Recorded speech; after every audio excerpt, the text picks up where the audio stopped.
আমি একজন জাতীয় পুরস্কার প্রাপ্ত শিল্পী। আমার দীর্ঘ ১৬-১৭টি বছর কোনো মিডিয়া, কোনো সরকারি কোনো মাধ্যমে গান করার সুযোগ আমি পাই নাই।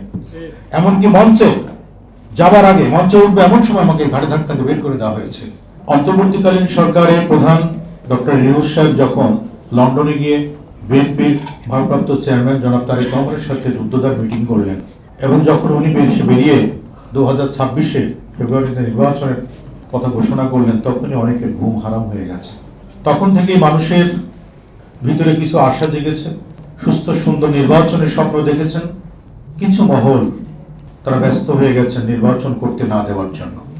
এই পক্ষ বিপক্ষে যে টানাপোড়েন, সেটি নিয়ে আমরা প্রতিনিয়ত কোনো না কোনো সংঘাত, কোনো না কোনো বিবৃতি, ন্যাক্কারজনক কর্মকাণ্ড প্রতিনিয়ত আমাদের চোখে পড়ছে।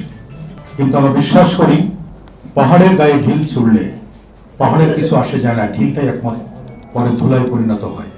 বিএনপি এবং জনাব তারেক রহমান এবং বিএনপির যে সমস্ত কর্মী বা সৈনিক রয়েছেন, তাদের বর্তমান বাংলাদেশ এবং সারা বিশ্বের কাছে পাহাড় সমান অবস্থান।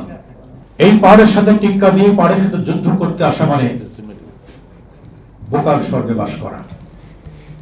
দীর্ঘ 16 বছর মানুষ ভোট কেন্দ্রে যেতে পারে নাই। দীর্ঘ 16টি বছর দিনের ভোট দিনে হয় নাই। এরকম একটি অস্থির বাংলাদেশের মধ্যে সুস্থ নির্বাচনের সম্ভাবনা যখন তৈরি হয়েছে, তখন সাধারণ মানুষ এবং যারা নতুন ভোটার, তাদের মধ্যে অন্যরকম একটা উদ্দীপনা কাজ করছে।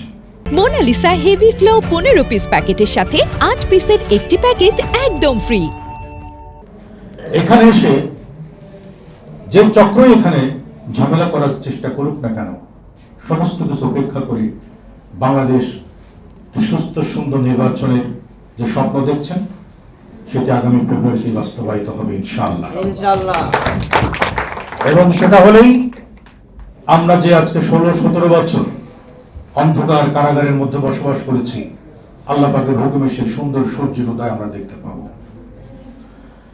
আর আজকে হুমায়ুন কবিরের নেতৃত্বে প্রতিনিয়তই সাংস্কৃতিক সংগঠনের যে আয়োজন, এই প্রেস ক্লাব থেকে শুরু করে সারা বাংলাদেশে তার যে সভা, সেমিনার, সাংস্কৃতিক কবিদের একত্রিত করার ব্যাপারে যায় তার যে ভূমিকা, এটি প্রশংসা না করার কোনো কারণ নাই। কারণ একটা জিনিস আমরা পরিষ্কার, একটা দেশের একটি ভূখণ্ড দখল হলে দেশ দখল হয় না। যদি ওই দেশের সংস্কৃতিকে ধ্বংস করা হয়, সেই দেশের মেরুদণ্ড এবং অস্তিত্ব নড়বড়ে হয়ে যায়। দীর্ঘ 16টি বছর বাংলাদেশের সুস্থ সংস্কৃতি চর্চার ক্ষেত্রে আমরা কোনো সুযোগ, কোনো সুবিধা কোথাও পাই নাই। আমি একজন জাতীয় পুরস্কার প্রাপ্ত শিল্পী। আমার দীর্ঘ 16-17টি বছর কোনো মিডিয়া, কোনো সরকারি কোনো মাধ্যমে গান করার সুযোগ আমি পাই নাই। এমনকি মঞ্চে যাবার আগে, মঞ্চে উঠবে এমন সময় আমাকে ঘাড়ে ধাক্কা দিয়ে বের করে দেওয়া হয়েছে। আমি নিজে ভুক্তভোগী। এখন আমাদের সাথে যারা এই বিএনপির সাথে সংযুক্ত, যারা সাংস্কৃতিক কর্মী হিসেবে একসাথে কাজ করছি, শুধু আমি নয়, আমি কনক চাপা, বেবি নাজনীন সহ অনেকেই, ন্যান্সি সহ অনেকেই এরকম প্রতিনিয়তই সম্মুখীন হয়েছি। বুকের ভিতরে চাপা কষ্ট কম নয়।